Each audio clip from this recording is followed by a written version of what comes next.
Alright, 24th video. So, as you guys know, we don't have UFC for another 3.5 weeks or so. I don't exactly know the number, but in these dark times, we autistic MMA fans who dopamine addicted brains can only be fueled by the adrenaline that MMA brings us.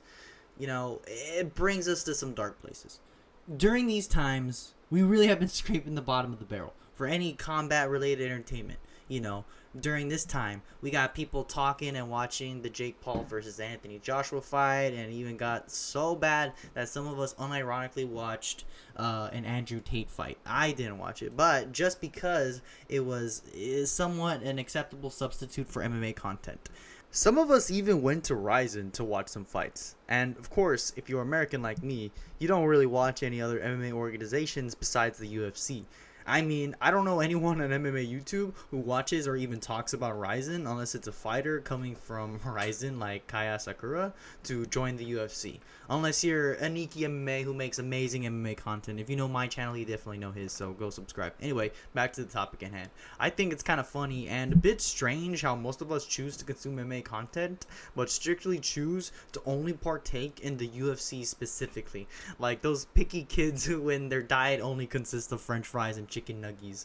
But why do we do this? Like, there are other organizations, right? Like Ryzen, Bellator, One Championship, and of course, we can't forget the legendary Street Beefs. Usually, the excuse is always the same. UFC has the best fighters, they're the most skilled, and anyone who wants to be anything joins the UFC. Still, at the same time, we got fighters like Tai Tuivasa, who is on a 5-5 losing streak, and of course, legendary superstar Austin Lane, who is 1-4 in the promotion. Of course, everyone's favorite Don Tail Mays, who was like 4-7 and barely got cut after his last loss. So, I don't really know if we can necessarily say the UFC has the best fighters in the world, but at that point, not to talk bad about any of these guys that I mentioned, I say this with respect, but they're not the greatest. Alright, I mean, kind of coincident that maybe all of them were heavyweights, but I digressed. Alright, cool. Now that we discussed that the UFC is, a sport, right? It's also a business that is a monopoly right now. I mean, the new Paramount deal gave them fucking $7 billion. And of course, Trump is literally having a fucking UFC card in the White House, which I'm just going to go on a limb here and say that's really questionable, to say the least. I want to say another word, but for now, I don't want to get canceled, so I'll stay with that. So anyways, look, to summarize everything I said, right, what does all this have to do with today's topic? Us MMA fans being so restricted towards the UFC, it being a massive corporation, and the affiliation it has with the president of the United States, to where this fucking guy said there's going to be 9 title defenses on the White House card or some shit like that. This has to do with the very first card. This particularly has to do with the very first card of the new year, and that's Paddy Pimblett versus Justin Gaethje. This fight is exciting to me because, again, I think it's being viewed through a particular lens. I can totally see it, but I want to offer you a different lens through which to view this fight. In that way, I'm not saying this will happen, but I'm suggesting we can consider it. You know what I mean? And I think I will provide solid arguments for that lens. There are like 3 things I think of when people talk about this fight, and of course, the elephant in the room. Other than these 2, the others don't deserve it, right? That's the first thing we gotta address right away. But again, we already discussed that the UFC we love so much, the one that we only decide to watch because the best of the best or whatever, it's also a business. So let's just enjoy this for what it is. I've seen the classical takes on this fight. Oh, Justin's too old, his jiu-jitsu sucks, he's gonna get submitted if he doesn't get KO'd, Paddy has aura. They don't say the last one, but if they don't say the first 2 directly, then it basically comes down to aura, because until a fighter loses, they have a mysterious aura of never being able to lose, which when I hear these comments, all these I can't disprove necessarily, so I'm not going to do that. Instead, I will offer you a different perspective. Paddy Pimblett is an excellent fighter. I think he's good, even though he looks a bit goofy. I like to call this the Drickus effect, to where it looks off, but it's effective. And as I mentioned in my video yesterday, that's pretty much all that matters, right? The biggest narrative I see in this fight is that once Paddy takes down Justin, like, it's over. Well, I'm here to tell you it's bullshit to think otherwise. Yeah, if Paddy gets on top, the fight's over. But anyways, listen, I can't say that for sure right now, but going off of what we have seen of Justin's ground game, not his wrestling, because remember, wrestling and ground game are not exactly the same. Justin has phenomenal, pure wrestling. But as we've seen with other wrestlers in MMA who have gold medals, it doesn't matter, because once you start wrestling amongst the fence, it's pretty much not the same at all. And when you hit the ground, you're not really just doing wrestling. I mean, wrestling is a part of it, of course, right? But once you start using your legs, that's when the jujitsu part starts. And like once you're like flat on your back, at that point you're playing jujitsu. So I rewatched 2 fights for this sort of analysis video, if you want to call it that. I wouldn't put that label as of right now, but I can't think of anything else, so that's what we're going for right now. I watched Justin versus Raphael 2 and Paddy versus Chandler.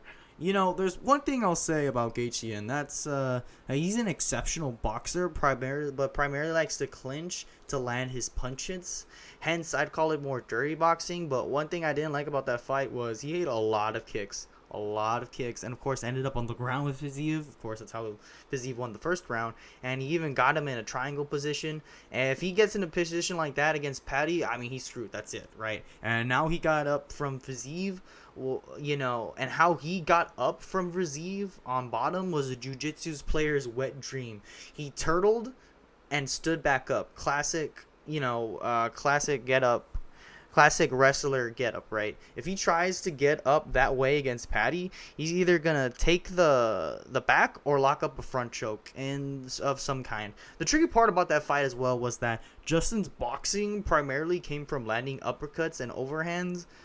While dipping his head. He did that a lot, and it worked. But yet again, he was fighting the shorter Fiziev, but Paddy is so tall, and so I don't know if those kind of strikes will be there. Like, the overhand will be, obviously, but the uppercut usually, with an uppercut, he's going to have to make Paddy walk into that. He's not exactly going to just be able to throw it, right? And one thing he did well, though, is that no matter what, Paddy will struggle, and Justin needs to be there. It's in the pocket every time. Justin was in the pocket with Raphael. Every time he stung him and landed on him. If he can do that against Paddy, he's gonna eat him alive. Of course, this is going off of what we have seen, right? So maybe Paddy adjusts in the fight, but again, that's speculation. And as much as I say Paddy beating Chandler is one of the most overrated performances of the year, I say this because although Paddy did destroy Chandler, right? Yeah, he did, right? But still, the thing with Chandler is that he's already got destroyed by Gaethje and so many others. So yeah, that fight was a lot more competitive, like Chandler versus Gaethje. But at the same time, But at the same time, right? Paddy every time when he tried to box with Gaethje, he was hitting air, right, against the smaller, shorter Chandler. It's clear what the advantages are for these two fighters. Justin has a way better boxing advantage because it seems Paddy boxing isn't up to the level of these elite fighters. It is the easiest way to say it. And although Justin has great leg kicks, Paddy has better ones. Right? Because Paddy generally has great kicking ability. He can snap up those kicks in any direction, to the body, to the head, to the legs, so fast.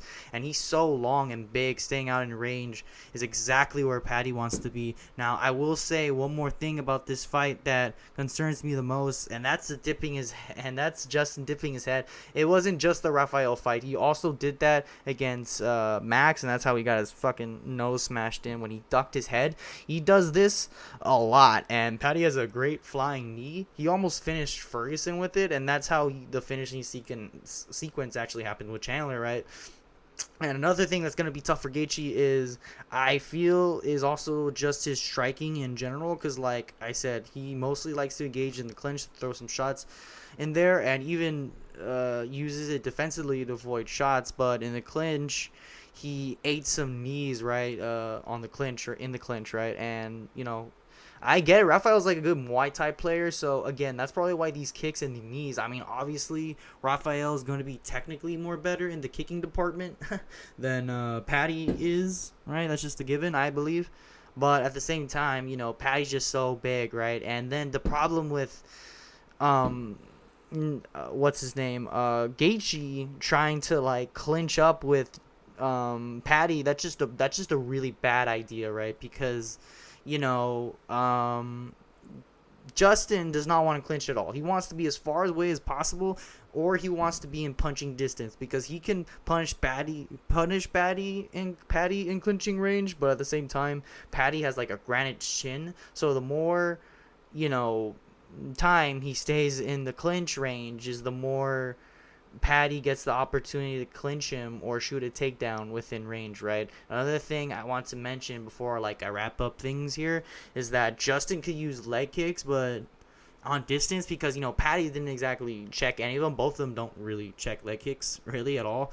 But the thing is with that is, you know, that's just giving Paddy the opportunity, you know, to possibly grab him and dump him like Faziev did. But yet again, at the same time, on White's those catching of leg kicks is more predominantly seen by Muay Thai fighters. You know, not you don't really see a lot of wrestlers actually being able to, you know, catch kicks. Because, you know, if you're good at kicking, it's going to be very hard to actually catch your kicks. If you suck at kicking, that's a really terrible idea. But Justin Gaethje just generally does have some good leg kicks. So, yeah. So, yeah, the way I say is I see Chandler winning by being in respectable range, faking leg kicks and punches, making him think I'm high and low because Paddy defense isn't, you know, great, makes him frustrated because Paddy has shown to get frustrated in the past because Paddy, you know, he's a scrapper. So he can use that frustration to make Paddy walk into uppercuts or straights and or overhands and punish Paddy when he throws leg kicks, because that's when Paddy is primarily open, right, when he throws kicks. And I'm certain Justin can get a unanimous decision win because I think Paddy's head is way too strong and he's too girthy. Pause for Gaethje to put him to sleep or even get a TKO because I think Paddy is too tough for that. But I mean, and for the reason why I will for sure can see this happening is because, like I said, remember what Trump said about you know, we're going into a new era of the UFC, and again, like I said, this is primarily a business. And I'm not saying, you know, the UFC scripted or anything, but I can see a reality where they wouldn't mind Justin Gaethje being a champion. You know, that famous White House card is coming up, and, you know, unfortunately, you know, with John Jones not being able to be on the White House, because, you know, I don't think he should be able to be stepped on there, period. You know, because, you know, bro's got a criminal record and all that. But Justin Gaethje as of right now could be the only American champion, and him versus Ilia Topuria, I mean, I don't know, think about it, you know what I mean? I don't know, man. I think the UFC script writing team knows what they're doing here, so that's why you know what, I'm gonna say it, I think Justin Gaethje's gonna win this one, like I said, with crafty experience, solid striking offense, and enough awareness to be defensively responsible. So that's what I'm going to say. Hope you guys enjoyed the video. If you liked it, let me know in the comments down below. If you think I'm crazy, also let me know. If you didn't like it, let me know. If you liked it, let me know. What did you like? Do you see what am I cooking? Am I not cooking? You let me know down in the comments below. Like I said, leave a like, subscribe, and comment if you don't want to do the either or. Thank you for just making it this far in general. I appreciate it. Thank you. I got nothing to say. I'm done yapping. So, peace!